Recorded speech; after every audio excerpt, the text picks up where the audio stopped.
Seigneur Jésus, tu es notre Père. Nous bénissons, Seigneur, nous rendons grâce. Nous te remercions, Seigneur, pour ce dimanche matin que tu as appelé à recevoir, Seigneur, afin de recevoir pouvoir penser de programme, Seigneur. Alors que nous sommes rassemblés ici, au Dieu, nous te demandons, Père, de prendre ces instants de tes aliments, Seigneur, de nous élever à ta hauteur, au Dieu, et de faire, Seigneur, au Père, par nous, au Dieu, et pas que ces messages soient visibles, Père. Regarde, Seigneur, mon frère, ma soeur qui est venu enseigner. Je te prie, au Dieu, de nous parler ce matin, Seigneur. Nous dire quelque chose qui pourra aider cette expérience. Nous dire quelque chose qui pourra approcher avec toi, Seigneur. Et qu'il n'y ait personne au Seigneur Jésus qui puisse sortir de ces lieux au Père sans être impacté, Seigneur, dans cette présence. Je m'abandonne à tes saintes mains, au Dieu. Je m'abandonne mon victoire à tes Père. Je demande ton secours pour chacun de nous, Dieu. Au nom de Jésus-Christ. Amen.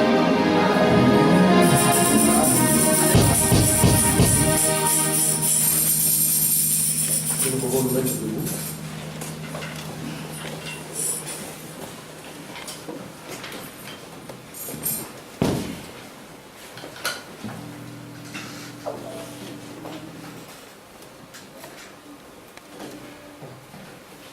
Nous allons lire dans Apocalypse au chapitre 4. Nous lirons du verset 3 jusqu'au verset 6. Si nous pouvons le lire ensemble. Apocalypse 4, à partir du verset 3. Celui qui était assis avait l'aspect d'une pierre de jaspe et de safran. Et les trônes étaient environnés de l'arc-en-ciel semblable à des émeraudes. Autour des trônes, je vis 4 trônes. Et sur ces 24, assis, revêtus de vêtements blancs, sous un tête de couronne d'or. Du trône sortent des éclairs, des voix et des tonnerres. Devant le trône brillent 7 lampes ardentes, qui sont les 7 esprits de Dieu. Il y a encore devant le trône comme une mer de fer, semblable à du cristal. Au milieu du trône et autour du trône, il y a 4 êtres vivants, remplis Dieu devant et derrière. Que Dieu ajoute des bénédictions à la de sa parole. Amen. Je vous salue tous au nom de Jésus-Christ. Amen. J'espère que tout le monde va bien. Amen. Nous remercions le Seigneur pour votre présence et nous remercions le Seigneur. Amen. D'être là pour que nous puissions continuer notre leçon. Je pensais terminer le chapitre 4 dans le livre aujourd'hui. C'est difficile. Il y a beaucoup d'éléments que je ne peux pas laisser. Peut-être que je prendrai pour une autre séance. Donc, comme vous le savez, nous revenons sur cet élément que je ne laisserai jamais. Je resterai toujours cet élément pour que ça rentre en vous. Le livre d'Apocalypse, la manière dont Frère Branham nous l'a tourné, nous l'a expliqué, il est divisé en 3 parties. Lorsque Jésus était sur la terre, un jour il était dans le tabernacle, il s'est avancé. Et quand il s'est avancé, on lui a remis le livre du prophète Ésaïe. Et Jésus a ouvert le livre du prophète Ésaïe au chapitre 61. Il a lu le premier verset, et le deuxième verset, il ne l'a pas lu en entièreté. Il a lu juste la moitié. Il disait là-bas que l'Esprit du Seigneur était sur lui. Et quand il est arrivé au deuxième verset, il a dit que c'était pour proclamer un jour de grâce. Et la fin de cela, c'était une année de grâce, un jour de jugement. Il s'est arrêté juste dans la partie qui parlait de la grâce.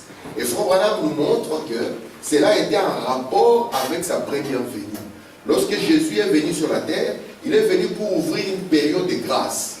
Or, on ne peut pas ouvrir une période de grâce s'il n'y a pas le sang qui est répandu.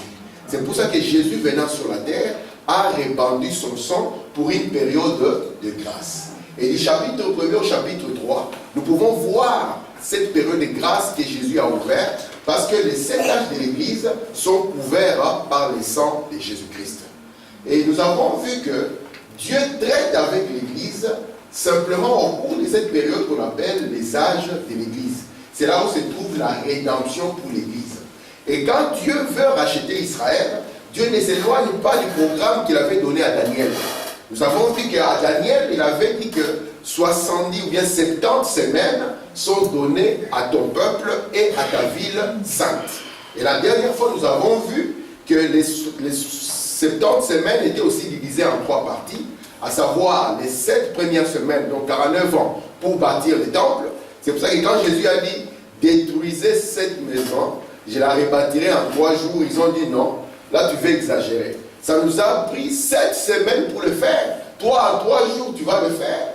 Il ne savait pas qu'il parlait du temple de son corps. Et nous voyons qu'après cela, 62 semaines étaient données pour que les places et les fossés soient comblés en temps fâcheux. Et les deux là, ça faisait 69 semaines.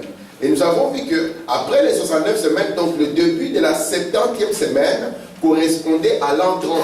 Parce que Jésus va commencer son ministère lorsqu'il aura 30 ans. William Branham nous a dit, Jésus venant sur la terre n'est pas né le Messie. Il est né fils de Dieu. Amen. Mais Jésus est devenu le Messie après que Jean l'eut baptisé et que le Saint-Esprit soit descendu sur lui. Amen. Parce que le mot Messie signifie quelqu'un qui est oint. Vous êtes avec moi? Amen. Et quand Jésus a été oint, il est devenu Jésus le Christ. On l'appelait le Jésus de Galilée. Le Jésus de Galilée, c'est lui-là qui est le Christ. Et quand il devait maintenant commencer son ministère, le ministère du Christ n'a fait que 3 ans et demi. Et nous avons vu que les 3 ans et demi là, c'était la première moitié de la dernière semaine de Daniel. Or, Dieu avait gardé en réserve encore 3 ans et demi pour Israël. Et nous disons que les 3 ans et demi pour Israël, il tombe dans un livre de symboles, donc on va souffrir des symboles. Les 3 ans et demi pour Israël sont ici, d'Apocalypse chapitre 4 jusqu'à Apocalypse chapitre 19. C'est là où nous parlerons encore du jugement de l'Éternel. Et nous avons vu que les chapitres 19 et 22, c'est le millénium et les glories futures, où Dieu a encore Israël et l'Église ensemble. Donc, pour continuer cette étude, je ne pourrais pas non plus m'éloigner de cette vision. Frère Branham dit, dans le message d'Apocalypse chapitre 4, 3e partie, il dit que Moïse avait été enlevé. Et quand il a été enlevé, Dieu lui a montré ceci. Et Dieu a demandé à Moïse, lorsqu'il l'a ramené sur la terre, que Moïse puisse venir et qu'il puisse reproduire ceci sur la terre. Et tout ce que Moïse a fait, il ne l'a pas fait par hasard, il a fait par rapport à ce que Dieu avait montré. Et nous avons vu que tous les plans de la rédemption étaient résumés dans ce tabernacle. Nous avons vu que les tabernacles avaient 3 parties, le parvis extérieur, les lieux saints et les lieux très saints. Et remarquez, comme nous avons vu que Dieu est dans les couleurs, au temps de Moïse, lorsque Israël voyait la colonne de feu au-dessus de la 3e partie, il savait que c'était Jéhovah qui confirmait l'un de ses attributs, l'Éternel qui est présent. C'est pour cela que Foucault nous dit que lorsqu'il avait demandé à Moïse de faire le trône ou bien l'arche, il avait placé les chérubins au-dessus. Et la colonne de feu que vous voyez au milieu, avec notre couleur jaune verdâtre, devait venir se poser au milieu de chérubins. Et quand Israël voyait ça, ils étaient réconfortés. Ils savaient que leur Dieu est au milieu d'eux. C'est pour ça que Frère Branham nous dit, la vision qu'Ézéchiel avait eue, la vision que Daniel a eue, il dit le même Dieu dans les mêmes couleurs nous a aussi visités. Amen. Et maintenant, nous avons vu que après les sacrifices de Jésus dans les parvis extérieurs, la porte a été ouverte pour les âges de l'Église. Et Frère Branham dit, les 7 âges de l'Église, c'est exactement le temps dans lequel nous sommes en train de parler du trône du Père. Parce que ici, Jésus dit, je retourne au Père. Et quand Jésus retourne au Père, il retourne à la colonne de feu. Et cette colonne de feu vient pour pouvoir tabernacler au milieu de son peuple, au cours des âges de l'Église, lui-même allumant son peuple. Frère Branham nous a dit, c'est exactement l'exemple de la robe de Joseph. Il dit, l'Église, la robe qui était sur Joseph, était sur Jésus, et cette robe-là est sur l'Église, la couvrant du sang. Amen. Vous êtes avec moi? Amen. Et nous voyons qu'après cette période ici, qui est d'Apocalypse 1 à Apocalypse 3, les 7 âges de l'Église, la voix a dit à Jean, monte ici. William Branham nous dit, c'est la paix que chaque croyant doit entendre, monte ici. Et Jean quitte la terre, il va dans l'enlèvement. Et nous avons dit que l'enlèvement dont il est question ici, Frère Branham nous a placé le mot rapture. Amen. Rapture. Il nous a placé ces mots. J'ai dit que dans le grec, c'est le mot arpazo. Et nous avons vu que ça n'a rien à voir avec le mouvement de monter littéralement. Parce que la première personne à nous parler de cette expérience, c'était au travers de Jean. Parce que Jean lui a dit, monte ici. Et nous avons constaté que le frère Jean était toujours dans l'île de Patmos. Mais l'expérience dont il était ici, c'était le ravissement. Et Frère Branham, dans plusieurs citations, il essaie de parler d'une expérience pareille que lui-même a connue. Et Frère Branham dit, je n'aime pas l'appeler la translation parce que cela choque les gens. J'aime dire que c'est une vision. Mais en réalité, il dit c'était la translation. Et c'est pour ça que Branham nous dit, l'un des mystères que le septième ange devait révéler, c'était le mystère de la translation des saints à la fin de cet âge. Et nous avons vu que dans le rapture, Jean est monté. Et quand Jean est monté, Jean va avoir maintenant, il va nous décrire les lieux très saints. Il va décrire le trône. Et qu'est-ce que Jean voit? Il voit qu'il y a quelqu'un qui est assis sur le trône. Frère Branham dit, c'est là où nos amis trinitaires ont perdu le match. Il n'a pas vu trois personnes. C'est Linda, non. Il n'a pas vu le Père, à côté du Père son Fils, et à côté du Saint-Esprit. Je ne sais pas si on va mettre le Fils au milieu, ou bien je ne sais pas où il était, mais il a vu un seul. Amen. Amen. Parce que nous croyons qu'il n'y a qu'un seul Dieu. Et toutes autres choses ne sont que les fonctions et les attributs de ce seul Dieu. Et il va nous décrire qu'il avait l'aspect d'une pierre de jaspe et une pierre de sardoine. Et Frère Branham va nous montrer que cela signifie qu'il est l'alpha et qu'il est l'oméga. En dehors de lui, il n'y a personne. Amen. Amen. Ne cherchez personne en dehors de lui. Amen. Et nous avons vu que les reflets de cette pierre brillaient d'une lumière comment? D'une lumière jaune verdâtre. Et ça faisait comme un arc-en-ciel autour du trône. Frère Branham dit, l'arc-en-ciel c'est une alliance. C'était l'alliance de Dieu avec la terre. Non pas l'alliance de Dieu avec le monde, le cosmos, mais l'alliance de la manière dont Dieu sauvera les gens au cours de cet âge de l'Église. Est-ce que ça va jusque-là? Maintenant, aujourd'hui nous voulons encore faire un pas. Parce que nous sommes en train de décrire ces trônes. Vous voyez ces trônes ici, même au temps de Moïse, comme nous l'avons lu le vendredi, Dieu avait dit à Moïse, préviens ton frère. Il ne peut pas se précipiter ici n'importe comment. S'il se met dans l'aventure, il va mourir. Il faut qu'il se prépare avant d'entrer dans ces lieux, parce que c'est les lieux du jugement. Vous comprenez ça? Et il faut voilà nous montre ici. Ici c'est le trône du Père, et la Bible dit que le Père ne juge personne. Mais il a remis tout jugement au Fils. Donc dans la fonction ici du sang, il n'y a pas de jugement. C'est Dieu qui pardonne. C'est Dieu qui est là et qui supporte l'ignorance du peuple. Mais quand on quitte le trône du Père et qu'on vient au trône du Fils, ça devient le trône du jugement. Vous êtes avec moi? C'est le trône du jugement. Et même le souverain sacrificateur, quand il est entré, il ne pouvait pas y entrer dans l'aventure. S'il y entrait dans l'aventure, il était exactement mort. Voilà. Au temps d'Esther, on ne pouvait pas entrer dans la salle du trône n'importe comment. Ne venez que celui qui est invité. Si vous y hasardez et que le roi ne tend pas les bâtons vers vous, votre vie est terminée. Amen. Amen. Alors ici, il va nous décrire encore plus ce trône. Amen. C'est ce que nous allons essayer de voir parce qu'il y a des éléments intéressants là-dedans. Comme c'est le trône du Fils, c'est le trône du jugement, c'est le trône éternel. Alors, je suis dans Apocalypse chapitre 4, là nous avons lu, on va prendre maintenant les éléments, nous sommes au verset 4. Il est dit ceci, autour du trône. J'ai jusque-là laissé le mot trône sans le définir. Parce que je vous ai dit qu'un esprit n'a pas besoin d'une chaise. Comme un esprit n'a pas besoin d'un lit. C'est pour ça qu'on a dit que le Dieu d'Israël, c'est un Dieu qui ne dort ni ne sommeille. Maintenant, le Dieu qui ne dort ni ne sommeille, il a besoin d'une chaise. Alors, nous devons comprendre ce qui est derrière ce symbole appelé trône. On dit autour du trône. On nous a montré le trône et celui qui était assis. Le trône, on a dit, ça avait l'aspect, et puis on nous montre maintenant qu'autour du trône. J'ai vu 24 trônes. Donc autour de ces trônes, il y a 24 trônes. Et sur ces trônes, il y a combien? 24 vieillards. Mais le mot vieillard, ce n'est pas le bon ami. Parce que les gens qui ont été rachetés par le sang, comment ils peuvent être encore les vieillards? Amen. Le mot vieillard, c'est une tradition qui n'est pas bonne. La bonne tradition ici, c'est 24 anciens.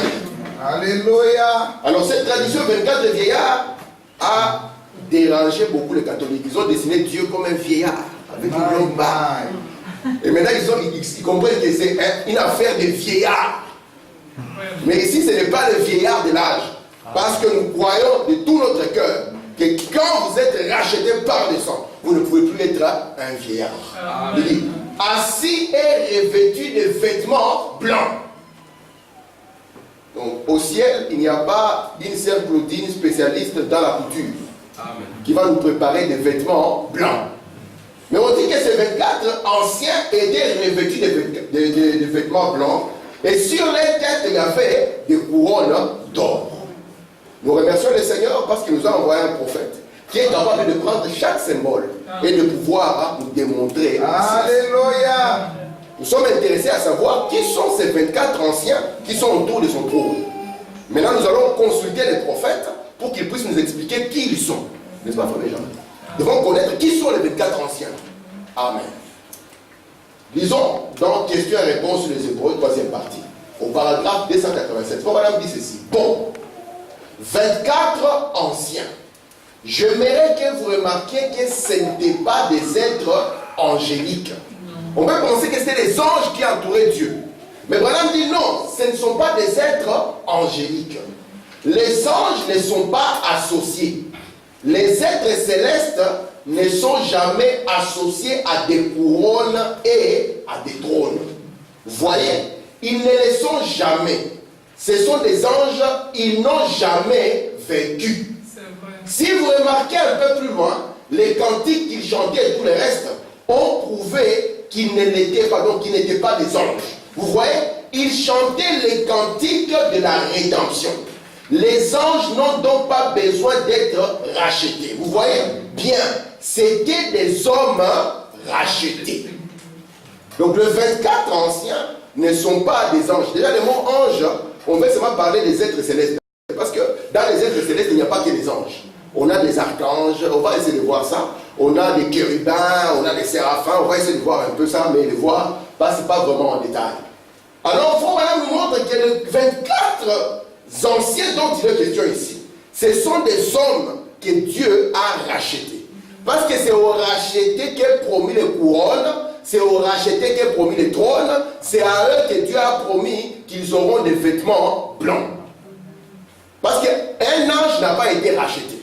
Il faut bien dire, lorsque vous regardez la manière dont les 24 anciens chantent, ils chantent les cantiques de la rédemption. Or, un ange ne peut pas chanter les cantiques de la rédemption parce qu'il n'a pas été racheté. Jamais Jésus ne viendra pour essayer de racheter Lucifer et ses démons. Ça n'existera pas. Amen. Mais quand le Fils est tombé, Dieu est descendu lui-même afin de pouvoir le racheter.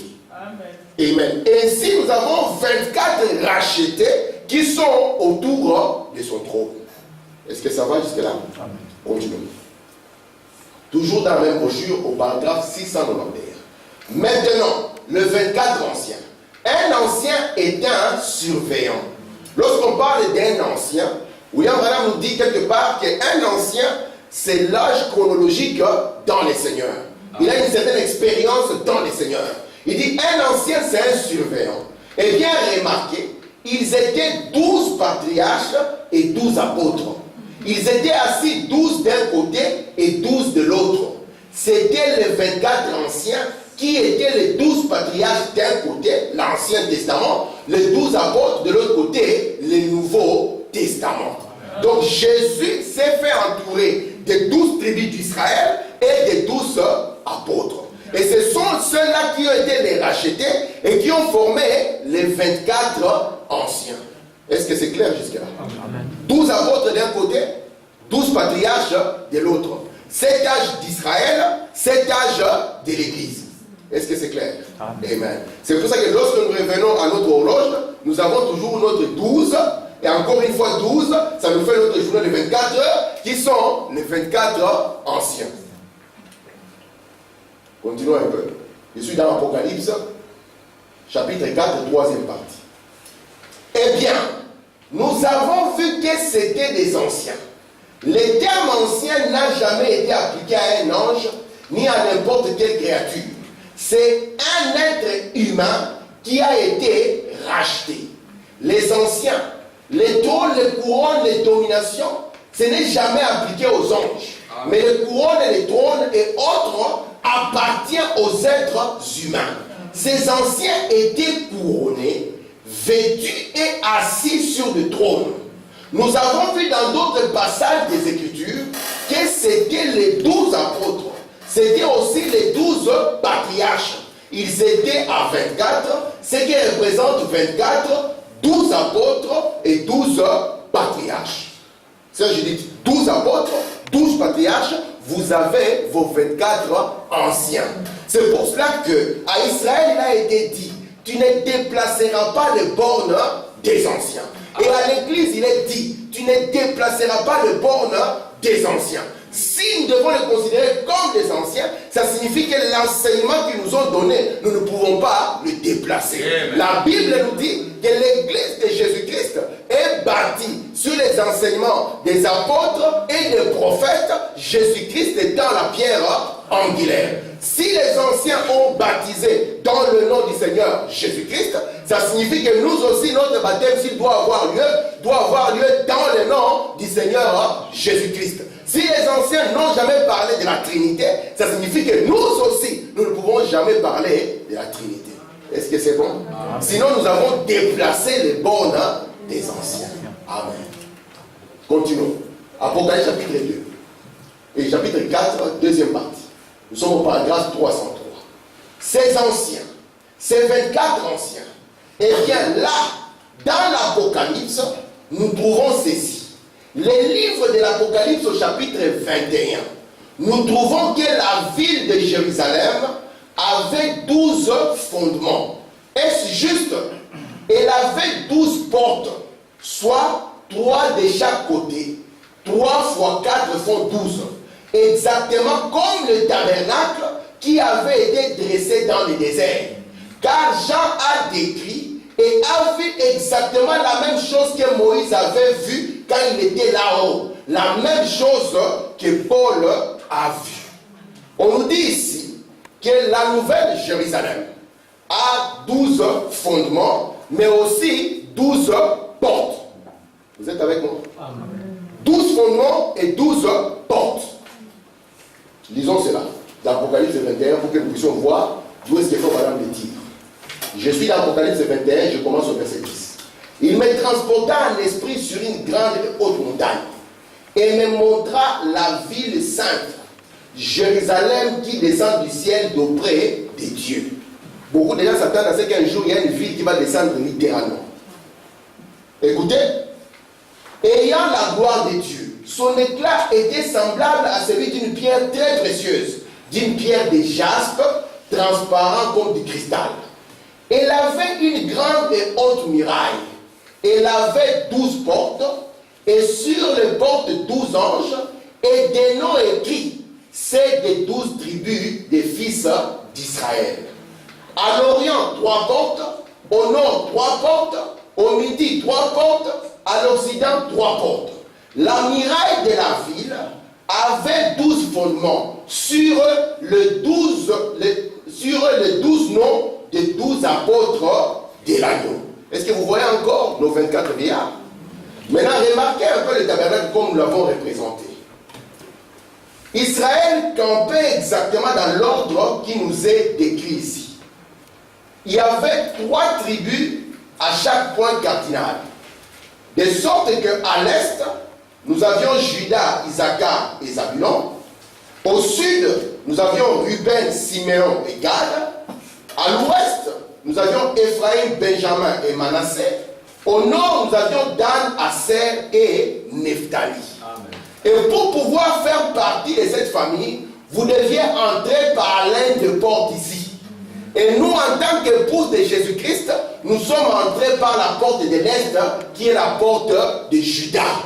Amen. Parce que nous nous sommes alliés à lui au travers du lien sacré du mariage. Amen. Nous avons dit que ton Dieu sera notre Dieu. Nous avons dit que tes coutumes seront notre coutume. Nous avons dit que ta foi sera notre foi. C'est ainsi que nous avons été inclus au travers de la tribu de Juda. Amen. Et c'est à cette tribu que Dieu a donné même la royauté, il a donné même le sacerdoce. Parce que Jésus-Christ n'était pas né de la tribu de Lévi. Mais nous croyons qu'il est souverain sacrificateur selon l'ordre de Melchisédek. Amen. Amen. Donc les 24 anciens, c'est eux les portes, c'est eux le fondement. Et cela revient encore. L'église de Jésus-Christ est bâtie sur l'enseignement des apôtres et des prophètes. Et Jésus-Christ lui-même, la pierre angulaire. Amen. Je suis dans Apocalypse 4, deuxième partie. Je suis au paragraphe 307. Faut pas nous dire ceci. Les vêtements blancs que portaient les anciens représentaient la justice des saints. Donc si Sainte Claudine voulait se reconvertir en une couturière au ciel, Seigneur, moi qu'est-ce que je vais faire au ciel? Je sais faire la couture, Seigneur, et puis j'étais meilleur.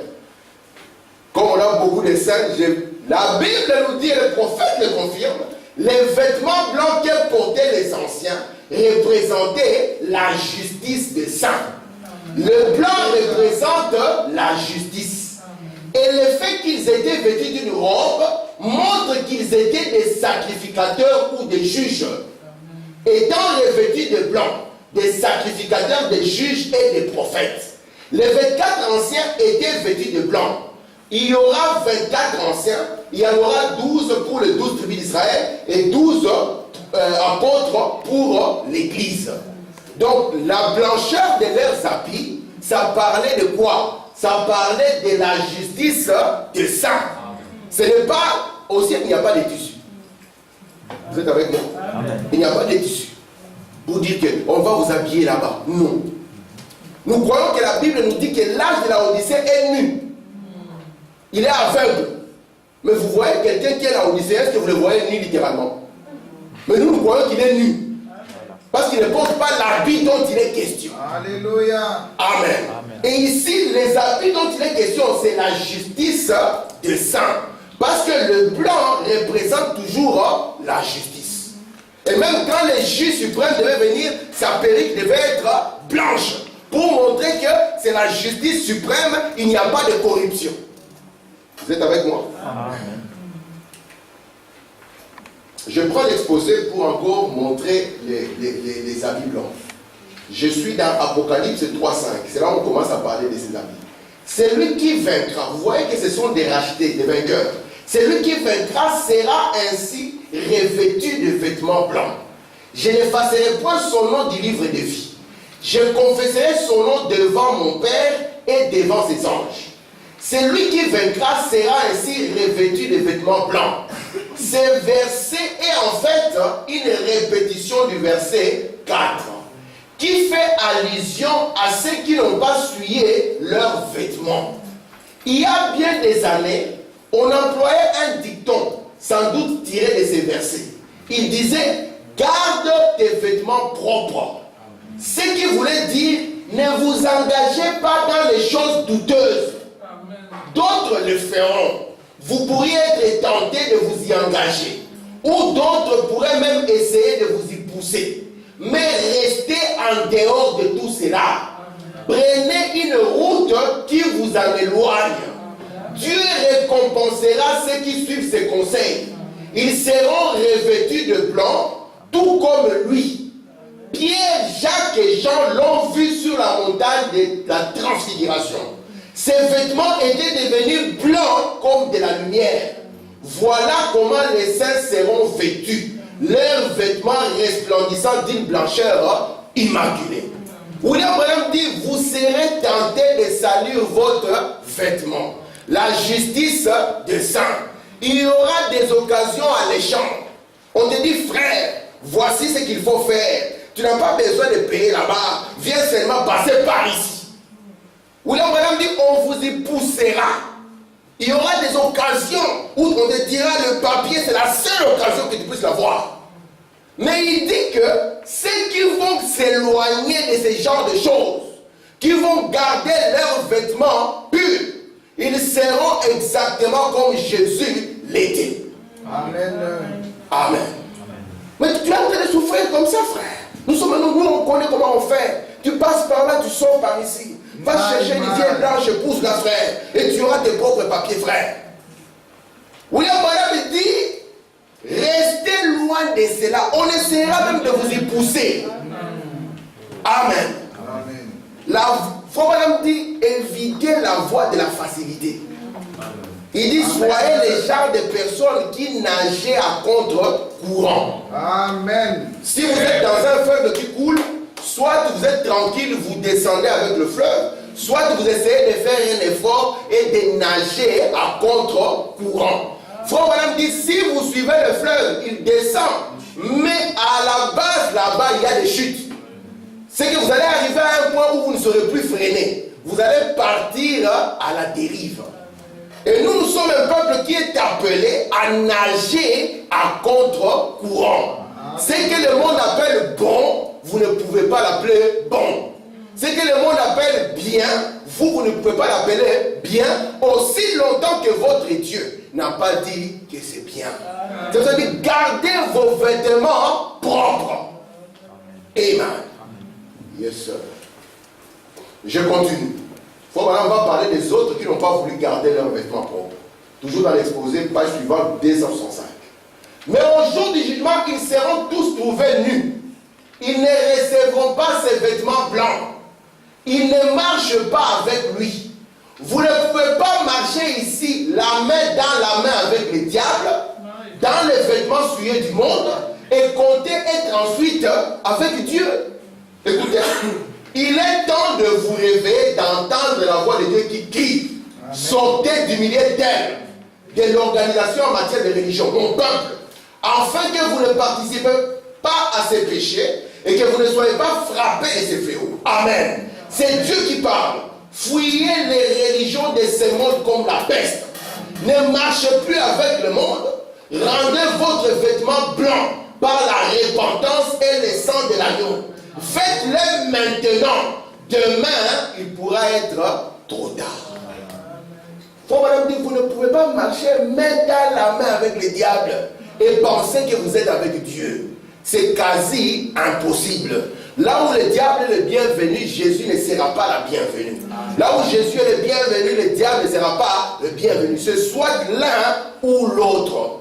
Et ceux-là qui ont souillé leurs vêtements, Dieu, quand il les regarde, il voit qu'ils sont aveugles, misérables et nus. Et ils ne le savent pas. Mais les 12 apôtres, vous voyez comment ils ont tenu pour cette parole. Les 11, la plupart d'entre eux, ils ont été martyrisés, sauf Jean. Ils ont dit qu'ils vont tenir pour la parole. Et ils n'ont pas souillé leurs vêtements. Et quand on voit la justice descendre. Amen. Amen. Continuons dans Apocalypse chapitre 4, deuxième partie, paragraphe 287. Daniel 7, il va parler maintenant des trônes. On a parlé des 24 milliards, on veut parler de leur trône. Écoutez, Daniel 7. Prenons le verset 9. Maintenant, écoutez donc ces choses attentivement. J'ai regardé pendant que l'on plaçait des trônes. L'ancien des jours s'assit. Son vêtement était blanc comme la neige, et les cheveux de sa tête étaient comme la laine pure. Et son trône était comme des flammes de feu. On dit, vous voyez, nous revenons ici à ces feux de couleur émeraude. Et les roues comme un feu ardent. Un fleuve de feu coulait et sautait de devant lui. Amen. 1000 milliers le servaient et 10 000 millions. Voilà venir vous racheter. C'était né en sa présence. Les juges s'assirent et les livres au pluriel furent ouverts. Maintenant, remarquez. Les juges s'assirent. Voyez, maintenant suivez.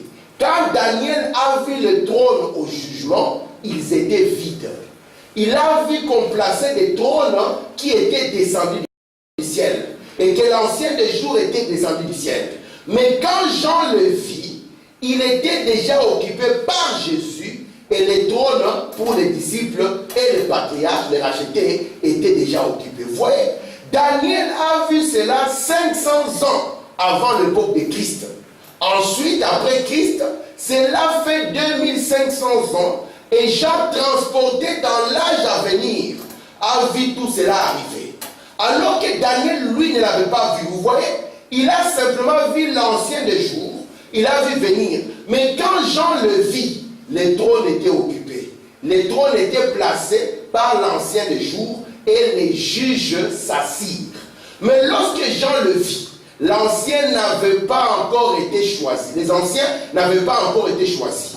Au temps de Jean, au temps de Daniel plutôt, mais au temps de la fin, ils étaient déjà rachetés. Donc dans Daniel 7, Daniel voit comment est-ce que le jugement va prendre place. Il voit comment on place le trône et comment on place d'autres trônes. Mais Daniel, lorsqu'il observe, il voit encore qu'il n'y a personne qui est assis.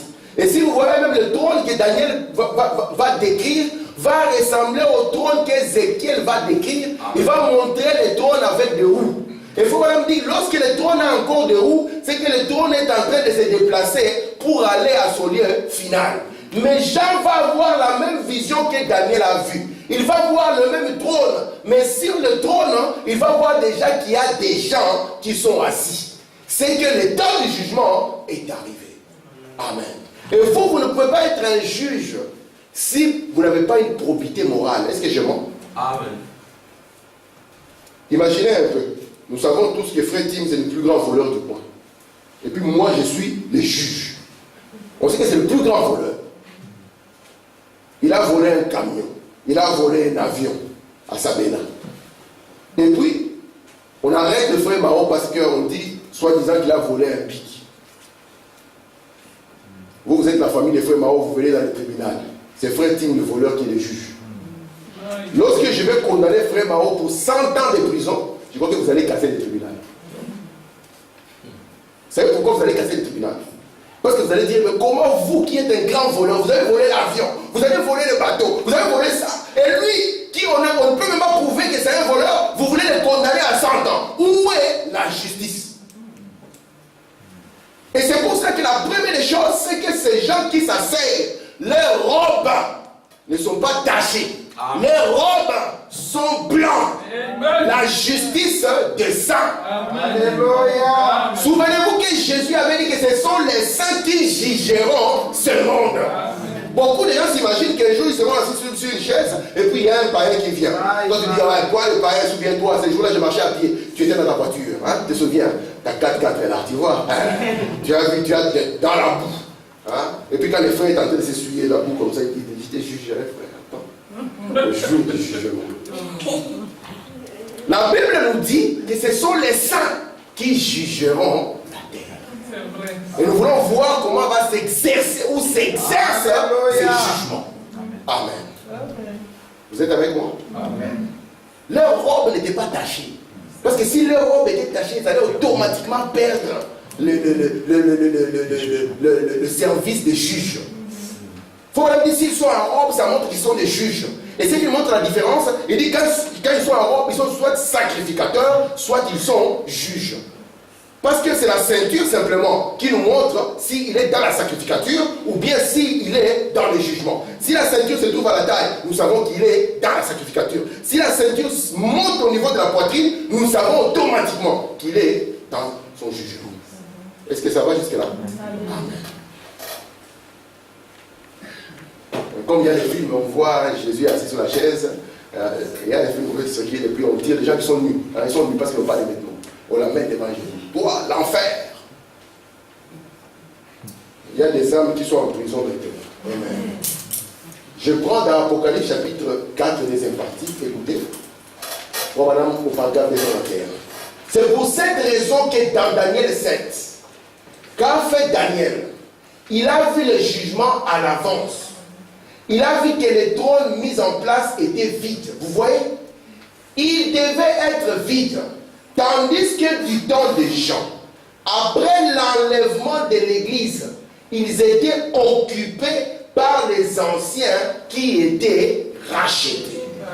Parce que nous devons rester dans le plan.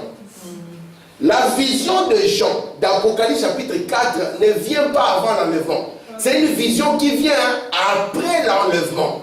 C'est pour ça que nous croyons que l'épouse ne passera pas par le jugement. C'est Jésus qui avait dit, celui qui croit en moi ne mourra pas. Amen. Et puis il continue. Il ne viendra pas en jugement, mais il passera de la mort, le 4e âge de l'église, non, le 7e âge de l'église, le 4e saut, jusqu'à la vie. Vous êtes avec moi? Le 7e saut. Nous le verrons dans les sauts. Il ne mourra pas. Il ne viendra pas en jugement. Il va sauter cette période. Parce que nous avons vu que quand le jugement va se dresser sur la terre, l'épouse est dans la gloire. Amen. Et elle est dans ce que nous avons appelé le souper des noces. Jusque-là, c'est bon? Amen. Regardez maintenant la promesse de Jésus à ses disciples dans Luc 22. Si nous commençons au verset 28, regardez ce qui est écrit.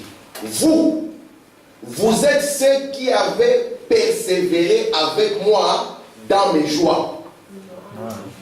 Parce qu'avec dans les joies, on est prêt à persévérer avec le Seigneur. Hein, mamie, il te donne 500.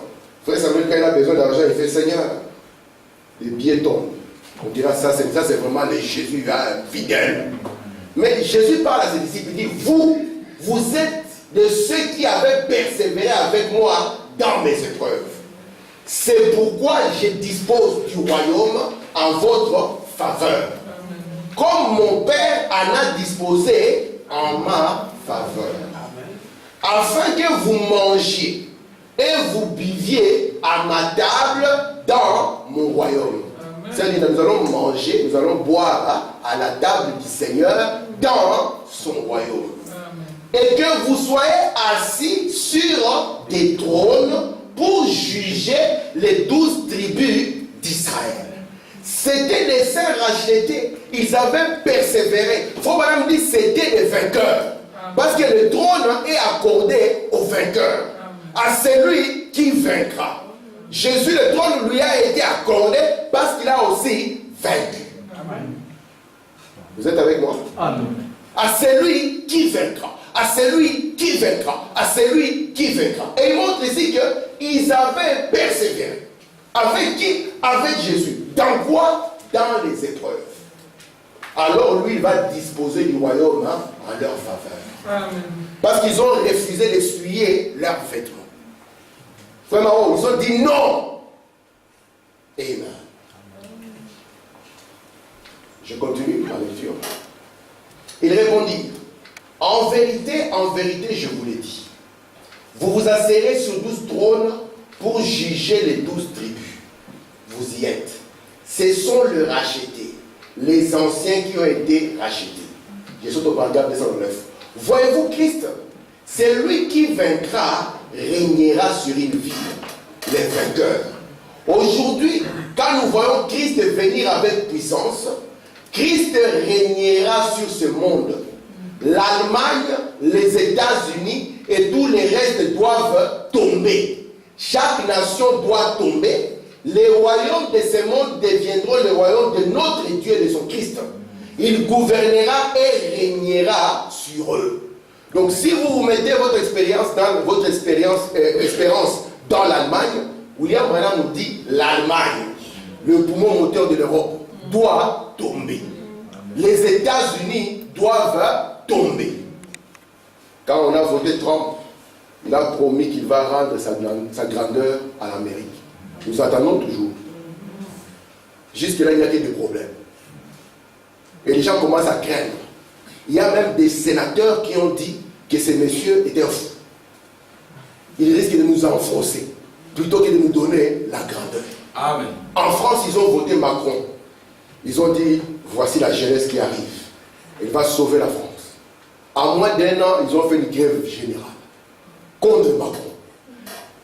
William Branham nous montre que tous les systèmes doivent tomber. Amen. Et aujourd'hui, aucun système ne tient en place. Amen. La sœur Esther qui est venue en Belgique, il y a une belle lurette. Elle peut nous dire que la Belgique de son époque et cette Belgique d'aujourd'hui n'ont plus rien à voir. La pauvreté commence à gagner la Belgique. L'économie ne tient plus. La dette ne fait qu'augmenter. C'est ça le système de ces mondes. C'est pour cela que lorsque la pierre de fête descend, elle vient pour mettre fin au système de ces mondes. William Branham dans l'exposé, il dit, je crois que 1977 sera la fin des systèmes descendants. Certains les gens ont dit, Branham est un faux prophète. Comment est-ce qu'il a dit 77 sera la fin du monde? Nous n'avons pas vu la fin du monde. Mais la fin du monde signifie la fin des systèmes. Les familles ne tiennent plus. Les mariages, ça ne tient plus. Les églises, ça ne marche plus. Vous voyez que partout, c'est fini. Vous allez à l'église pour trouver Dieu, vous trouvez le diable. Vous sautez, vous allez dans le monde, vous trouvez encore le diable. Et vous voyez que le diable a pris les dessus partout. Si vous n'avez pas de prophète, vous ne pouvez pas ce qui se passe dans les églises dites de réveil. Vous allez mourir. Surtout si vous avez goûté à ce message, vous allez mourir. Qu'on vous prenne, qu'on vous jette dans une église de réveil. Ils ont des tas d'histoires, soi-disant au nom de Dieu. Mais quand nous regardons, nous disons que c'est un système qui est tombé. Vous êtes avec moi? Amen. Mais Dieu doit introduire un nouveau système. Amen. Et ce système qu'il introduit, c'est un système qui ne tombera jamais. L'Allemagne tombe. Les États-Unis, ça tombe. Oh, l'Amérique, le grand pays, c'est là où je vais aller. Les gens disent, l'Amérique, rester en Belgique, c'est encore mieux que l'Amérique. Mais nous savons que chaque pays va tomber. Aujourd'hui, les Congolais disent, si Moïse Katumbi prenait le Congo, Seigneur. Quand Mobutu était en place, nous disions quoi? Mobutu, c'est le mal du Congo. Si simplement, oh, un autre venait pour le chasser. L'autre est venu la chasser. Où est le Congo aujourd'hui? Les gens crient, si on pouvait nous ramener Mobutu, s'il vous plaît. Parce qu'avec lui, nous n'avons pas connu ceci. Le monde n'ira qu'à décadence. Frère Branham nous montre ce que la Bible dit. Il est en train de tituber comme juste un ivrogne. Il n'y a pas d'espoir à placer dans le monde. Le monde est terminé. Amen. Amen.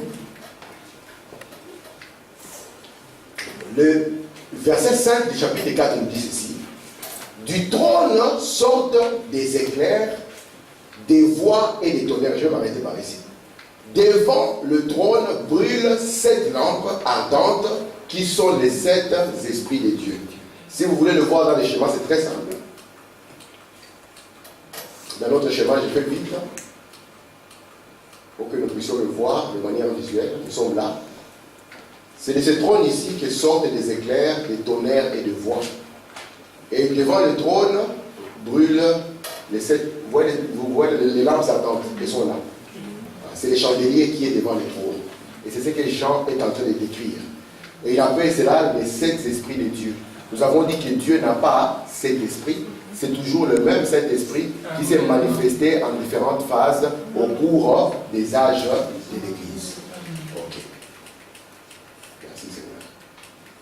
Est-ce que c'est clair jusque-là? Amen. Amen. Merci. Ok. Écoutez, il faut vraiment m'interpréter. Parlons maintenant de ce trône pendant quelques minutes. Ce n'était pas un trône de la grâce. C'est terminé avec le trône de grâce. Amen. Il n'y a plus de grâce, la grâce n'est plus. Comment le trône de jugement va-t-il être le trône de jugement de Christ? Le trône de jugement, le jugement du trône blanc. Y a-t-il encore de la grâce? Il n'y a pas la moindre grâce à accorder. Au trône de jugement, vous pourriez implorer la miséricorde jusqu'à ce que vous ne soyez plus en mesure de crier. Et vous verriez tout aussi bien de crier dans l'air quelque part. Car il n'y a plus de grâce. C'est pour ça que Dieu, la Bible a dit, aujourd'hui, si vous entendez sa voix, n'endurcissez pas votre cœur. Ceux qui ont rejeté la voix de Dieu au cours des âges de l'Église, il n'y a plus de grâce. C'est un trône de jugement. Vous êtes avec moi? Amen. Remarquez le trône. Il était assis sur le trône. Il n'était plus au milieu des chandeliers à ce moment-là, sur la terre. L'enlèvement avait déjà eu lieu. Il était dans la gloire, assis sur son trône. J'aimerais que vous remarquiez la suite. Nous verrons cela même au chapitre 5. Ce n'était pas le trône de miséricorde. ce n'était plus le trône de miséricorde, c'était le trône de jugement. Ce n'était pas le trône de grâce, c'est un trône de jugement, car de là sortait du feu, des éclairs et des tonnerres. Ce n'est plus cela, la miséricorde est terminée, l'âge de l'Église était terminé. Que celui qui est souillé s'essuie encore. Amen. Que celui qui est juste pratique encore la justice, qui sont les vêtements blancs, et que celui qui est saint se sanctifie encore. Amen. Ce n'est plus un trône de miséricorde. Amen. Quand l'enlèvement a lieu, faites attention. Ce n'est plus un trône de miséricorde auquel vous faites face. C'est un trône de jugement. Amen. Gloire à Dieu. Amen. Est-ce que vous comprenez ça? C'est un trône de jugement. C'est pour cela que lorsqu'elle épouse, parce que l'épouse, c'est elle qui est tirée de la terre, lorsqu'elle est tirée, William Branham nous montre que l'épouse, c'est elle qui est son sang et c'est elle qui est sa vie. Amen. Et c'est pour ça que quand on la tire de la terre, il ne reste que le jugement. Amen.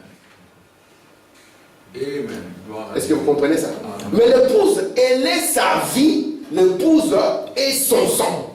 Vous comprenez ça? Amen. C'est pour cela que même quand la pierre de fait descend, elle garde le mot grâce pour elle. Amen.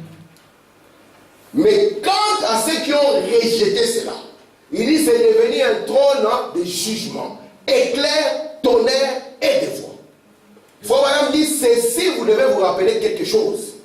Lorsque Dieu avait promis à Israël qu'il allait descendre sur la montagne, la montagne tremblait, il y avait des éclairs, il y avait des tonnerres, il y avait des voix. Et Dieu a dit à Moïse, empêche à Israël de venir, sinon ils vont mourir. Amen. Il n'y avait que Moïse qui pouvait entrer, lui il écoutait, il parlait à Dieu, et Dieu parlait à Moïse, le peuple entendait des tonnerres, tout le monde tremblait, et le peuple a dit, écoute Moïse, nous ne voulons plus un tel spectacle. Sois la miséricorde pour nous. Amen. Amen. C'est pour ça que Tommy Osborne a dit, alors que Dieu retire son prophète, qu'est-ce qui reste encore? Si ce n'est le juge. Amen. Je prends le paragraphe 98 de l'Apocalypse, chapitre 14e partie. Il dit ici, mais vous remarquerez bien qu'ici, ce n'était pas le trône de miséricorde, car il y avait des éclairs, des tonnerres et des voix. Il n'y a pas d'éclairs ni de tonnerres là où il y a la miséricorde. Ça, c'est le jugement. Amen. Il dit, allons dans Exode au chapitre 19, verset 16. Il arriva, écoutez, c'est que lorsque Dieu monta sur la montagne de Sinaï, et il arriva le troisième jour au matin, il y des tonnerres, des éclairs et une épaisse fumée sur la montagne. Et le son de la trompette retentit fortement. Qu'est-ce que le son de la trompette? L'archange. Et tout le peuple, écoutez, qui était dans les camps fut saisi d'épouvante. Maintenant, écoutez attentivement. Un jour de gloire, un jour, la gloire de la Shekinah s'est retirée de ses trônes de grâce et s'est établie dans un autre tabernacle. Celui-ci, le Père ne juge personne, mais il a remis tout jugement au Fils. C'est le trône du jugement de Dieu. Si vous parlez contre moi, il vous sera pardonné. Il annonce la venue d'un autre trône de la grâce. Vous pouvez parler contre le Fils de l'homme et je vous pardonnerai. Mais un jour, le Saint-Esprit viendra habiter dans le cœur des hommes.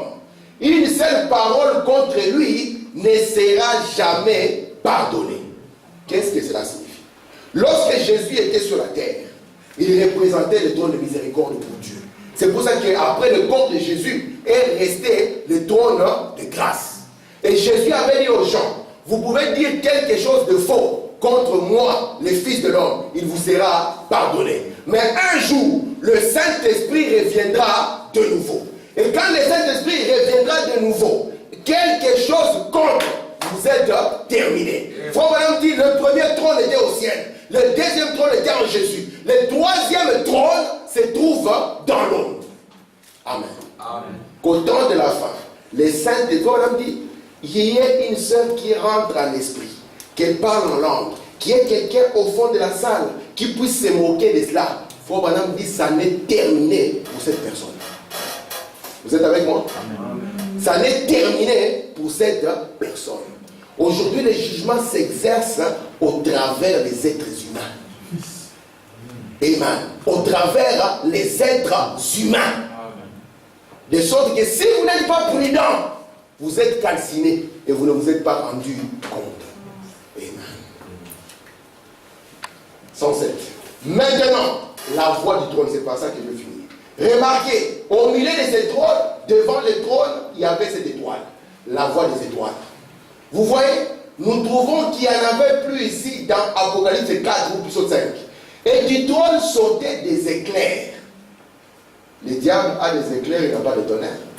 Ou bien des tonnerres sans éclairs. Et du trône sautaient des éclairs, des tonnerres et des voix. Pas une seule voix, des voix au pluriel. Qu'était-ce? Dieu parlant à l'église, c'est reflétant au travers cet esprit. Lorsqu'un vrai roi de Dieu parle, c'est la voix de Dieu. Amen. Rejeter cela, c'est ôter les chandeliers. Vous voyez, des voix. La voix de cet âge de l'église ici au coin.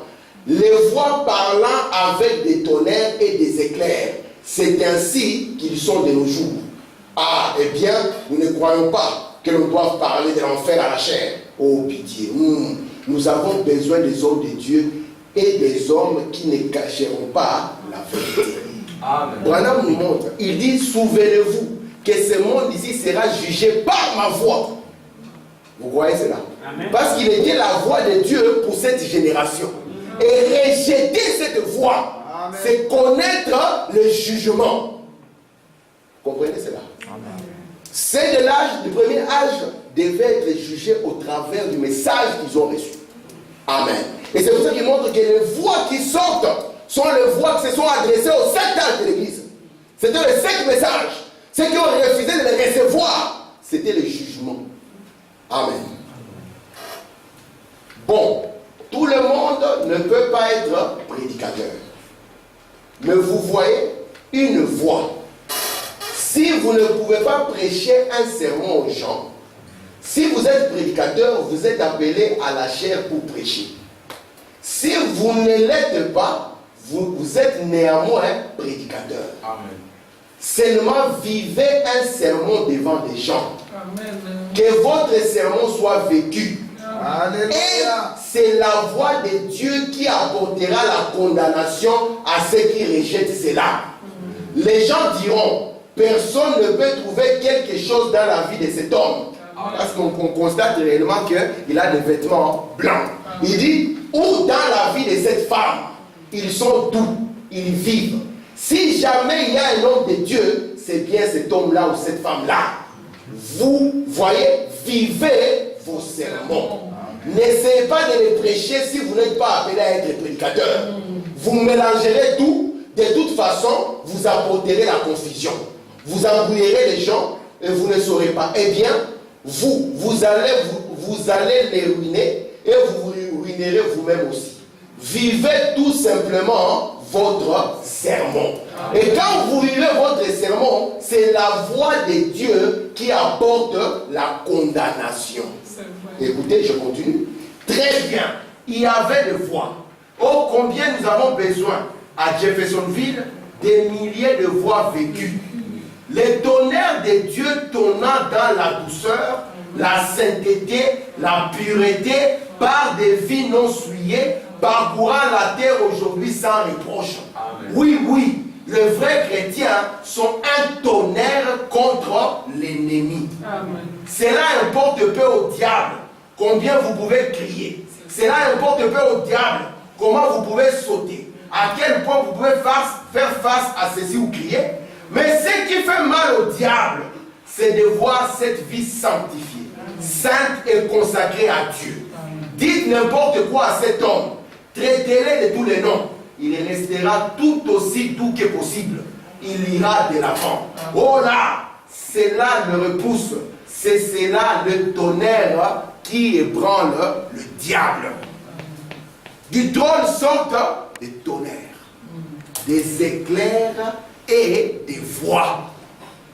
Parce que le trône là, nous allons bien le voir. Amen. Ils doivent sortir des tonnerres, des éclairs et des voix. Et William Branham nous a dit, souvenez-vous, vos actions c'est la plus grosse voix que même votre propre voix ne pourra jamais atteindre. Et William Branham dit, le plus grand pierre d'achoppement, c'est de voir un chrétien qui est censé avoir des vêtements blancs, se compromettre dans la mondanité. Vous êtes avec moi? Amen. Du trône sortent des éclairs. William Branham dit, qu'est-ce qu'un tonnerre? Ça y est là.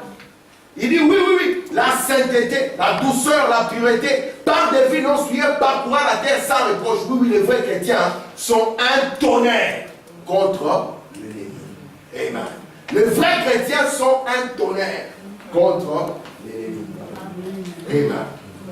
Du trône sortent quoi? Des éclairs. C'est un trône de jugement. La manière dont un homme prend la parole et l'applique, c'est tout un jugement contre les autres. Il y a madame dit, regardez, ces gens diront, s'il y a un chrétien, c'est lui. C'est que je voudrais que même s'il ne croit pas en votre doctrine, mais que votre conduite puisse être pure, que votre conduite puisse être droite, que vous puissiez refléter les caractéristiques même de Dieu. Ce sera la condamnation et le jugement pour ce monde. Madame nous montre aujourd'hui que le Saint-Esprit doit revenir encore. Et quand il revient pour exercer son travail de jugement dans le cœur du croyant, un seul mot et ça est fini. Parce que Jésus avait dit que tout péché sera pardonné, sauf le blasphème contre le Saint-Esprit. Que Dieu vous bénisse.